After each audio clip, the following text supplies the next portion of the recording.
5 minute के लिए तो मतलब ऐसा था कि पाँव ज़मीन पे नहीं लग रहे थे क्योंकि मेडल श्योर हो गया था, मैं फाइनल में था। सबसे प्राउड मोमेंट था जी वो और माइंड में बस यही चल रहा था कि आज आपने कुछ ऐसा किया देश के लिए, जिससे कि राष्ट्रीय ध्वज ऊपर जा रहा है सबसे ऊपर और जो वहाँ पे जो भी एरिना था, आर्चरी एरिना, इतने जो दर्शक थे, वो सब मान-सम्मान दे रहे थे राष्ट्रगान को, तो खुशी हो रही थी बहुत ज़्यादा। मुझे लगता है कि पैसा इम्पोर्टेंट है कहीं न कहीं, लेकिन आपकी जो एक पर्सनैलिटी है वो भी मैटर करती है, आपकी सोच समझ क्योंकि अ, अगर मैं समझूँ कि कितना पैसा मिल रहा है, ये चीज़ें एथलीट के दिमाग में आ जाए तो वो एथलीट मेडल नहीं जीत सकता। शीतल देवी, वो काफ़ी चीयर करती हुई नज़र आईं। सिर्फ़ 17 साल की है वो, उनके परफ़ॉर्मेंस के बारे में क्या कहना चाहेंगे? हम आपस में शीतल सबसे छोटी है तो हँसी मज़ाक करते थे, तो हुँ। वो कहती थी भैया मैं आपको चीयर कर रही हूँ, आप ज़रूर मेडल जीतोगे। सबसे छोटी बच्ची है तो देख के और ज़्यादा खुशी होती थी कि वो चीयर कर रही है और वो चीज़ें काम भी आई।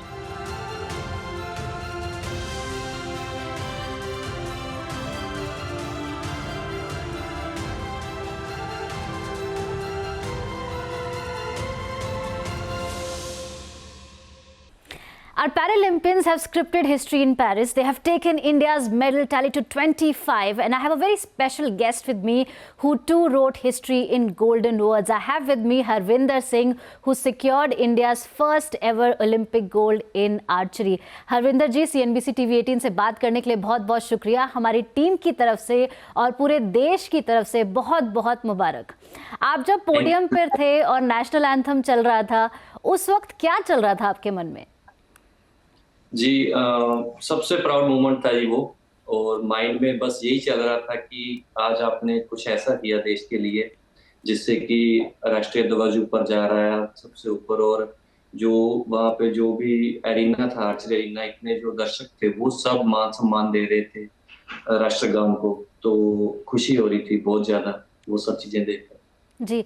हरविंदर जी, आपके फाइनल मैच की बात करते हैं तो काफ़ी सॉलिड परफॉर्मेंस रही आपकी। सारे शॉट्स जो थे आपके गोल्डन रिंग में ही थे, काफ़ी अच्छा खेले आप। जब इतना इम्पोर्टेंट मैच होता है तो आप मेंटली आपने क्या बोला, अपने आप को कैसे प्रिपेयर किया और उस टाइम क्या चल रहा था आपके दिमाग में? जी सबसे पहले जब मैं फाइनल में पहुँच गया था, सेमीफाइनल जीत लिया था और 5 मिनट के लिए तो मतलब ऐसा था कि पाँव ज़मीन पे नहीं लग रहे थे क्योंकि मेडल श्योर हो गया था, मैं फाइनल में था। कोच साहब, मैं बहुत खुश थे। फिर कुछ टाइम बाद ही ये चीज़ हमने आपस में भी डिस्कस की कि हमें अभी इस मोमेंट से नहीं निकलना है जो हम फ़ोकस थे पिछले कुछ मैचेस में। क्योंकि अगर हम इसी से सैटिस्फाइड हो जाएँ कि हम फाइनल में तो हैं ही, हार गए तो भी सिल्वर तो ऐसे चैंपियन नहीं बन सकते और एक जो सपना था वो पूरा करने का मौका था। जब मैं पिछले 4 मैच जीत चुका था कि फाइनल में भी जीतूँगा तो गोल्ड आएगा देश के लिए। तो बस वही चीज़ माइंड में थी क्योंकि टोक्यो में भी कहीं न कहीं कुछ चीज़ें माइंड में आई जिसकी वजह से मैं सेमीफाइनल लूज़ किया था। मैं जी। सेमीफाइनल तो जीत गया और बस यही था कि फ़ोकस्ड रहूँ, कूल एंड काम और अपनी शूटिंग पे ध्यान दूँ और वो चीज़ें मुझे इस बात की खुशी है कि मैं करने में कामयाब रहा और देश के लिए ये गोल्ड मेडल जीत पाया। बिल्कुल, तो अभी सेलिब्रेशंस के क्या प्लान है? आई एम श्योर आपकी फैमिली और आपके जो वेल विशर्स हैं, वो सब आपका इंतज़ार कर रहे हैं। लेकिन मैं जानना चाहती हूँ, इन सब में से आपको सबसे खूबसूरत कॉम्प्लीमेंट किसने दिया? ऐसी कोई बात जो आपके दिल को छू गई, कोई भी हो सकता है वो? जी दिल को बात मेरे पापा ने जब काफ़ी लेट नाइट बात हुई तो उनके यही वर्ड थे, I am proud of you बेटा। तो किसी बच्चे के लिए अपने फैमिली से ये चीज़ सुनना सबसे प्राउड मोमेंट होता है।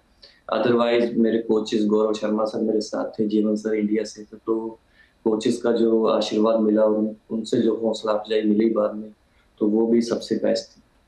जी। हरविंदर जी, आपके बारे में एक बड़ी इंटरेस्टिंग बात पता लगी मुझे, आप इकोनॉमिक्स में शायद पीएचडी कर रहे हैं।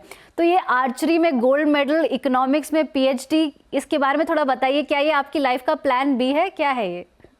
जी एक्चुअली दोनों चीज़ें थी। मैं जब से आर्चरी स्टार्ट की 2012 से, तो स्टडी भी कंटिन्यू चल रही थी। फिर मैंने पीएचडी भी स्टार्ट कर दी। उसके बाद 2018 में मेडल जीता देश के लिए।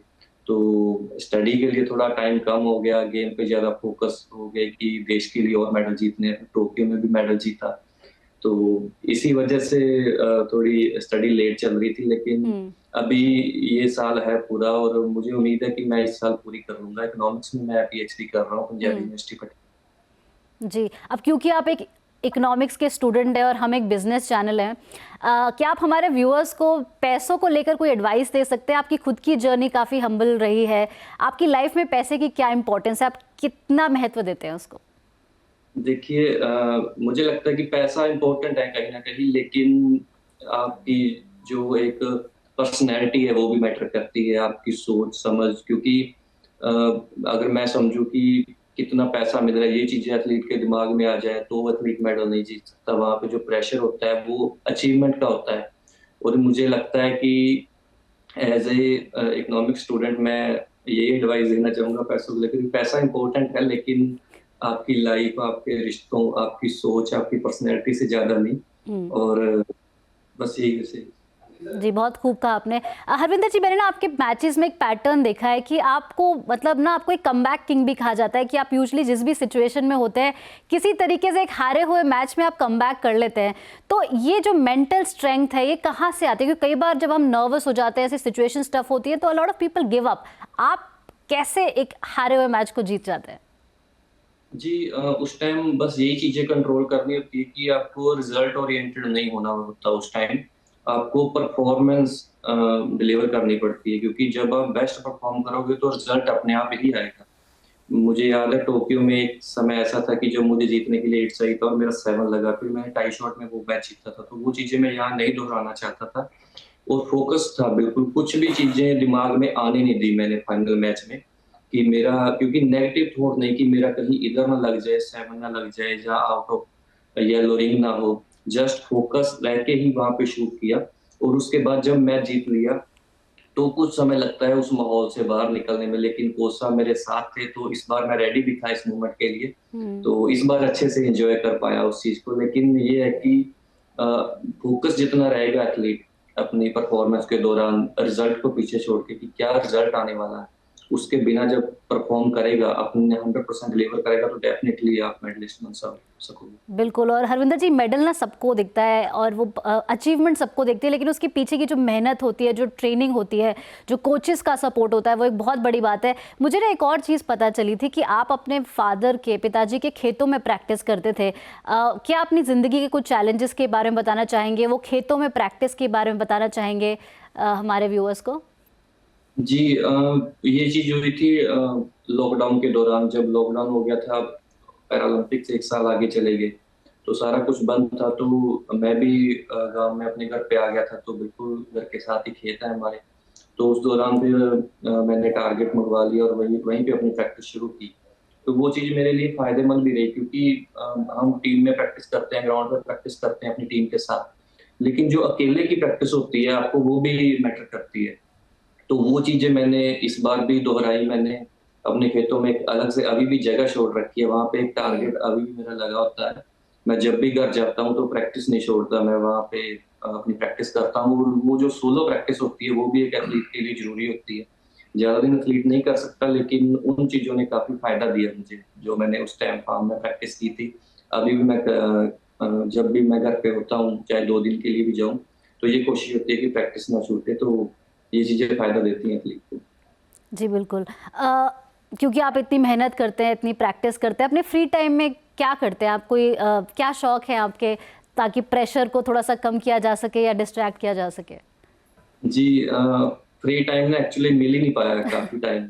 हाँ। पिछले 1 साल जब कोटा जीता, उसके बाद 5 प्रोसेस थे हमारे सिलेक्शन के, 2 इंटरनेशनल, 3 इंडिया में ट्रायल थे।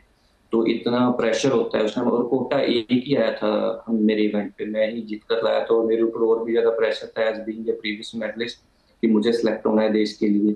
चलो मैं उन चीजों में कामयाब हुआ, उसके बाद फिर प्रेशर रहता है कि आप यहाँ पे परफॉर्म करो। और हमारा 15 दिन का कैंप यहाँ फ्रांस में भी था कंपटीशन से पहले। तो वो उन सारी चीजों ने भी हेल्प की। लेकिन जो फ्री टाइम मुझे लगता है कि अब मैं फ्री म्यूजिक, टाइम मुझे फिल्में, मिलेगा। शोज, कुछ ऐसा जो आप देखने का शौक हो, कोई गाने पसंद हाँ, हो? मतलब ये होता है कि फैमिली के साथ टाइम बिताना अच्छा लगता है। मेरा बेटा है 1.5 साल का, तो अच्छा। क्योंकि फैमिली को टाइम नहीं दे पाया, अभी मेरी कोशिश रहेगी कि मैं घर पे रहूं, उनके साथ समय बिताऊं, क्योंकि उनका भी सैक्रिफाइस है कि मैं और कोच साहब भी अपनी फैमिली से दूर रहे। मैं भी, जीवन सर की फैमिली कनाडा है, वो इंडिया में रहते हैं, हमारे साथ वहाँ प्रैक्टिस करवाते हैं। तो तीनों, हम तीनों का ही ऐसा रहा है कि फैमिली से दूर है। लेकिन उस चीज की भरपाई इस वजह से हो पाई कि हम गोल्ड मेडल जीत के लिए देश के लिए जीत लिए।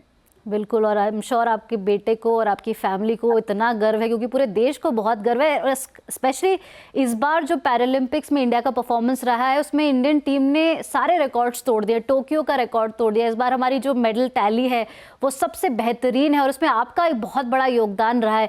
एक गोल्ड मेडलिस्ट के वो जो फीलिंग होती है वो कैसी होती है कि आपने गोल्ड मेडल जीता है, आपने एक सबसे बड़ी जो कहते हैं ना एक अचीवमेंट जो एक स्पोर्टिंग इवेंट में हो सकती है वो आपको मिल गई है। तो अभी जब आप घर आएंगे तो पूरा उस प्रोसेस आपके दिमाग में चल रहा था, इसके बाद क्या सोचा है, क्या करेंगे? जी, एक्चुअली ना फीलिंग मिक्स्ड थी, क्योंकि जब मैंने गोल्ड मेडल जीता तो मेरा एक और इवेंट बाकी था अगले दिन मिक्स टीम में। हाँ। और मुझे ये था कि देश के लिए एक और मेडल आएगा, हम जीतेंगे। तो मैं उस दिन भी मैंने फोन नहीं ऑन किया कि मैं काफी लेट हो गए थे, रात तक जो प्रोसेस होते हैं गोल्ड मेडल जीतने के बाद वो सारे पूरे किए, आके टाइम से सोए। सुबह अर्ली मॉर्निंग उठ के फिर गए हम ग्राउंड पे।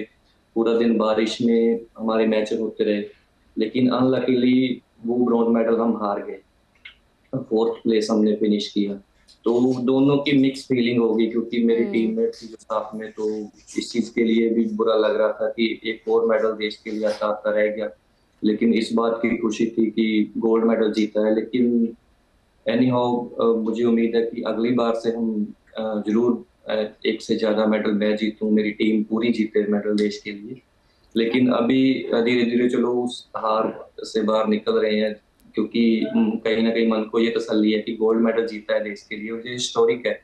तो डेफिनेटली इस बात की खुशी भी है। यस, ये बहुत खूबसूरत बात कही आपने टीम स्पिरिट को लेकर। मैंने इसके बारे में पढ़ा भी था कि आपने कहा था कि जो पूजा जी हैं, आप अपने गोल्ड को इतना महत्व नहीं देना चाहते हैं बिकॉज आप मिक्स में हार गए, लेकिन मुझे लगता है हार और जीत जो है वो लगी रहती है। इस मैच में बस एक आखिरी सवाल पूछना चाहूँगी आपसे। इस मैच में एक और बहुत ही बढ़िया एक खूबसूरत चीज़ है कि आपके मैच में एक और आर्चर है जिनकी बहुत बात हो रही है, शीतल देवी। वो काफ़ी चीयर करती हुई नजर आई। सिर्फ 17 साल की है वो। उनके परफॉर्मेंस के बारे में क्या कहना चाहेंगे? कैसा माहौल रहता है पैरालंपिक्स विलेज में, पेरिस विलेज में? जी बिल्कुल, टीम सेपरेट अच्छी है, और शीतल तो सबसे यंग आर्चर है इस कंटिजेंट की भी, हमारी टीम में भी। तो हम आपस में जब भी हम कंपटीशन में होते थे, हम 2 महीने पहले भी चेक रिपब्लिक में कंपटीशन में थे, तो मैं उस टाइम भी वहां पे 3 मेडल जीता था। तो हम आपस में, शीतल सबसे छोटी है तो हंसी मजाक करते थे, तो वो कहती थी भैया मैं आपको चीयर कर रही हूँ, आप जरूर मेडल जीतोगे। तो वही चीज, क्योंकि उसने मेडल जीत लिया था राकेश और शीतल ने, तो वो मेरे साथ वहां पे थी पूरी टीम के साथ, और सबसे छोटी बच्ची है तो देख के और ज्यादा खुशी होती थी कि वो चीयर कर रही है और वो चीजें काम भी आई। तो अच्छी बात है, ये टीम स्पिरिट है कि आर्चर दूसरे को सपोर्ट करने के लिए ग्राउंड पे पहुंचते हैं। और क्योंकि वो उनकी अचीवमेंट इतनी ज्यादा है कि इस डिसेबिलिटी के बावजूद वो वर्ल्ड में अपना नाम बनाई है, तो डेफिनेटली उनकी जो मोटिवेशन है वो काम आती है एज ए टीममेट भी हमारी टीम। बिल्कुल, thank you so much Harvinder ji, हमें अपना कीमती वक्त देने के लिए। और पूरा देश आपका इंतज़ार कर रहा है। जैसे आप पेरिस से आएंगे, आपने वो अचीव किया है जो बहुत लोग नहीं कर पाए हैं अपनी लाइफ में, and we are really proud of you. I hope आप जल्दी से अपने फैमिली से मिले, अपने बेटे से मिले, and my best wishes are with you and from the entire team of CNBC TV18 and this country. Thank you so much for winning that prestigious gold for us, sir. Thank you. Thank you so much.